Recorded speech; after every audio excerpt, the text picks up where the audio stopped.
Alright guys, we're around for my final thoughts on the Ovonic batteries. Now, I threw these up here because these are the batteries that I was kind of comparing it side by side with. So, as you're well aware, because the majority of the attention was between these two, and the whole reason it was between these two was because of their price point, okay?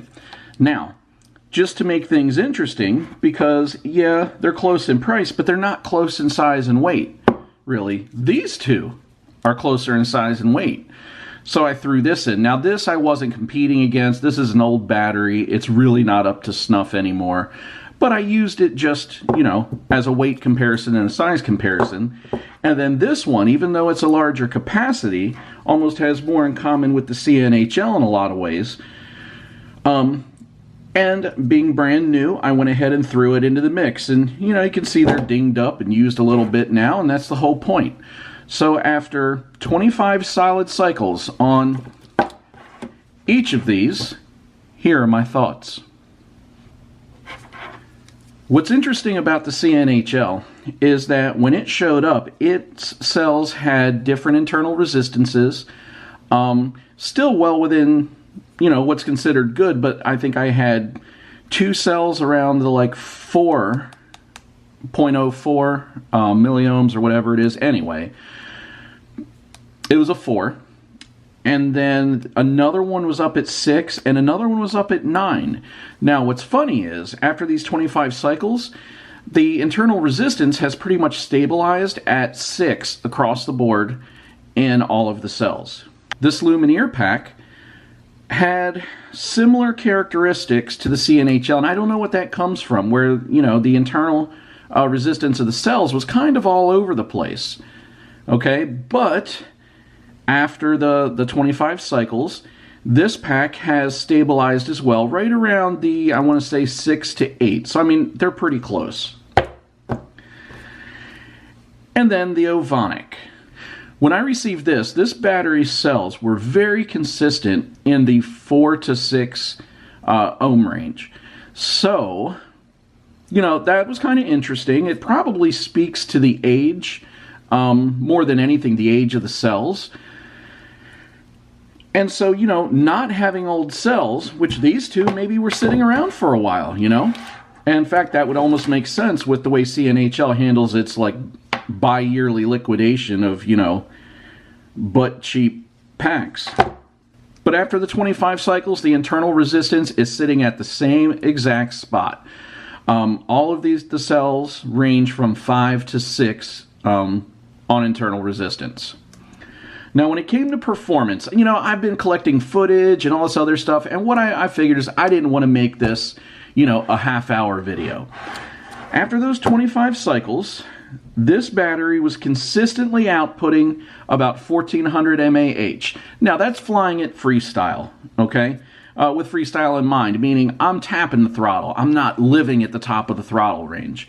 I did do, for the first 10 cycles, solid runs where I would just hammer the battery, just throw the throttle stick all the way up and fly in circles until each pack dipped to about 14 volts, and then I would just fly well enough to stay in the air until it recovered and stabilized, and then I'd hit it again. And of course, that first punch was always the best and the longest. After that, this pack, well, actually, they all tapered pretty well. And I didn't get successive long bursts out of them. But even under those conditions, on those hard runs, I was getting consistently about 1200 mAh out of this pack, 1100 to 1200 mAh. This pack, under those same circumstances with those big hits, was actually outputting better than the Ovonic. It had a longer burst, which is pretty characteristic when you speak of bigger cells, right? Joshua Bardwell's got a whole series of videos about this, so if you want to get into the science of it and get into more of those statistics and trends, head on over to his channel. I'm not going to get into all that. Everything I learned about this, I learned from him. But these have a longer burst, and they generally have more bursts than this battery. But the Ovonic weighs a lot less, and it seems to be a healthier pack. Now, That's not to say that the Ovonic is a slouch, because this is no slouch. This thing would, especially on that first hit, would take a run for, you know, somewhere around 7 seconds on average, I want to say, 7 to 8 seconds. And then after that, they would get shorter and shorter, and of course, you know, it got to where it would sag. But here's the deal. I was consistently getting 1,300 mAh, 1,200 to 1,300 mAh, even against those really heavy runs out of this battery, okay? So I'm pretty impressed with that. This battery, when I was really laying it on, I was only getting 1,000 to 1,100 mAh, and, you know, it's brand spanking new. I would expect it to perform just as well as this, and this I'll say. Now, this, by comparison, you know, when you speak percentages, did not perform as well as this pack. So, is this scientific? No. I'm not even going to dig up my footy. I tell you what, if you guys really want to see it, I'll dig up the footy, I'll put something together, I'll throw it up, but I just don't think it's worth it if I can paraphrase and summarize, okay? Now, where this really comes into play, when you want a pack that's a top performer, these were known not in the racing circles, okay? For racing, these were not known to be very good packs. In fact, they were thunder puffs and everything you could think of under the sun. But for freestyle, they were great. You know, the biggest thing being the weight and the fact that even on the longer frames, you could really balance out your quad because they're not so big. You could move them around your frame to really adjust that center of gravity. And that's, as a freestyler, why I threw this in as a comparison. Because again, when you look at size, these are coming in same length. Now, the cells are actually a little bit longer than the Thunder Power, but the pack itself, because of the way it's constructed, is the same height, same width. It's essentially the same exact dimensions. So, but this pack, when I bought it, and all of its other packs that came with it, came in at $35 a piece. Now, that's a lot of money to spend when you don't require the type of performance that some of the other batteries in that same price range, or maybe even slightly less, are putting out, like the ACs or ACs, whatever you want to call them. You know, those are big in the race circles because they just take the abuse, that racing abuse, where you get on the throttle and you live on it for 2 solid minutes. I know a lot of racers are using these because even as they burn up packs, you know, they're not burning top packs. They can afford to have a lot of packs, so they have a nice cycle going. As they burn these things out, they just replace them. Because the cells are larger, they're getting more output out of them than the smaller cells. They definitely weigh a lot more, but, you know, for them, it's their compromise, right? These, I don't honestly know anybody that's really running these. I'm sure if I looked I could find, but they were given to me brand new, so I threw one into the mix. But these, for the weight, for the money, you know, they share a lot of characteristics that are very attractive to me, things that I look for, and that they are a very affordable cell. I'm going to touch more on that here in just a second. They're a very small cell, so it's easy. Again, I could put it in different places on my frame and really distribute that weight across the entire aircraft the way I'm looking for. And then they have some really solid, really nice construction traits that I want to touch on. Now, CNHLs, they have really good construction too, I think. You know, look, guys, if I was spending $35 on this pack, if I was spending $25 on this pack, I would have some harsher criticisms about some things about this battery. But I spend $10 a piece on average on these packs when I buy them, because I wait for CNHL to do their biannual liquidation where they just start trying, I think, to get rid of old stock. And for $10, I challenge anybody to find a better $10 pack. Don't tell me that, you know, these other packs are better than CNHL and just leave it at that. I want you to talk about it in relative to the money you spend. And you won't find another 4S 100C battery for $10 that performs like this. There's your challenge if you're willing to accept it. So, that's where these come in. Right now on Amazon Prime, that means as long as you have Prime shipped, these things are running for just under $16 per pack. Holy crap. $16 for what is essentially a top-tier battery. Top-tier battery? What are you talking about, Josh? I'm going to tell you exactly what I'm talking about. I don't know if Ovonic is going to appreciate me throwing this out there. They have not confirmed it. I have not asked them to confirm it for multiple reasons that I'll get into here in just a minute. I won't. But I'm going to tell you that if you look at the construction of this and you look at some other traits about this battery, you're going to notice very, very quickly, and I mean very quickly, that Ovonic is produced by Tattoo. Tattoo batteries are used by a lot of racers at a lot of pro tier events in a lot of places a lot of times, okay? So whatever Tattoo's doing with their battery chemistry and with their construction is holding up pretty well. Not to say that you don't have your sponsors out there running CNHL and all that other stuff, your Mini Star, but if you go out there and you look at what Tattoo charges for their same packs, now, you know, they'll label them as 95C or sometimes 100C. They're 1300 mAh. If you look at the 1300 mAh packs, you hold this thing up to a Tattoo. You look at the way it's constructed, okay? All these little details, like for instance, where the balance leads and the power leads come out. If you look at the type of sticker that they're using here, if you look at the heat shrink, the fact that Tattoo is really the only supplier I think I've seen that has heat shrink coming right out of where the cells are, underneath of the heat shrink. When you look at all the little things, this is a Tattoo battery.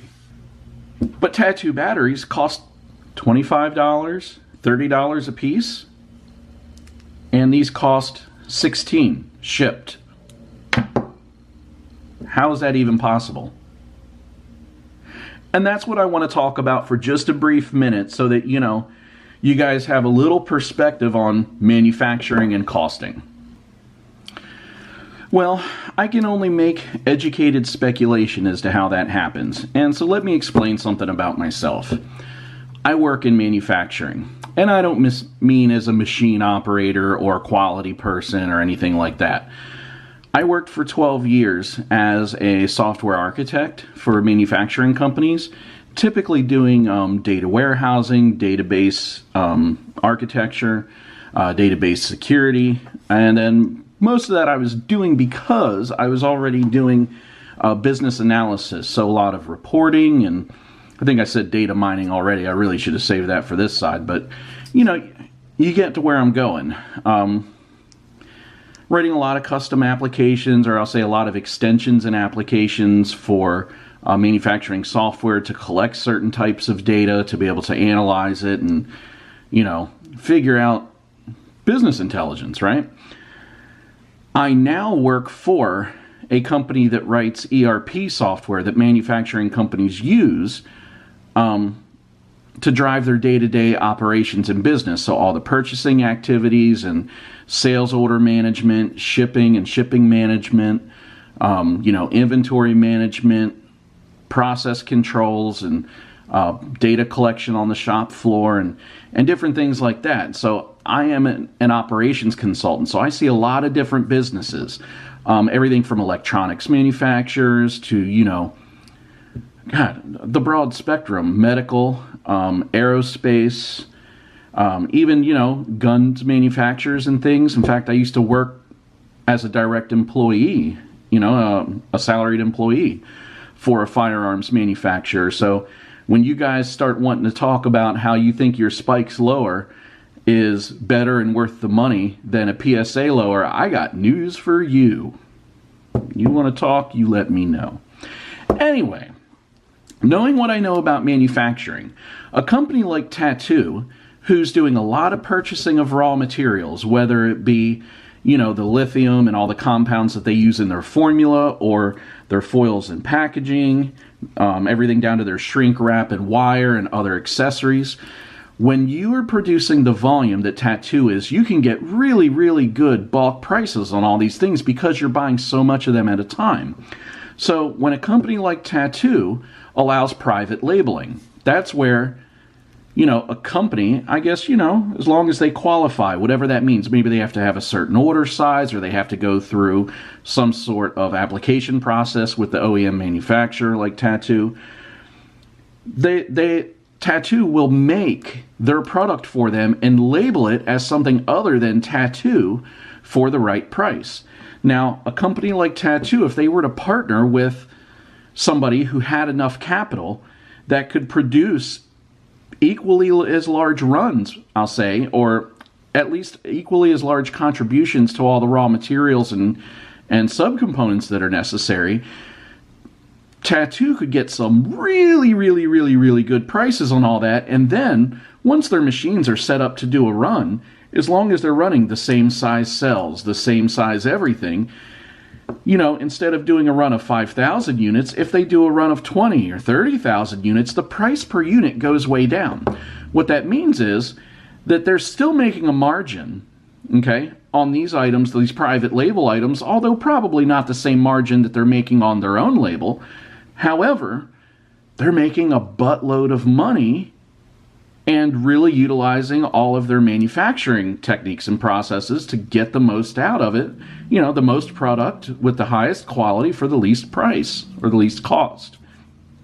So, the long and short is that Ovonic is probably hitting their target somewhere between 20 and 30%. When you're talking retail, you know, they've got to be hitting something around the 30% mark just to live comfortably. And they're probably a small company to boot, right? And when I say that, I mean it's probably a couple of guys with some cash involved, and that now they've got this cash life cycle going on where they just keep reinvesting and reinvesting. They use Amazon as their storefront, and Amazon provides, you know, their prime pricing or even non-prime pricing. Oh my God, non-prime pricing to get these things shipped, and even at the $16 price point, which means if shipping wasn't included, they're probably getting down to closer to the $12 to $13 per unit mark. That's pretty impressive when you consider that you can only hit that when a company like this is trying to liquidate old stock.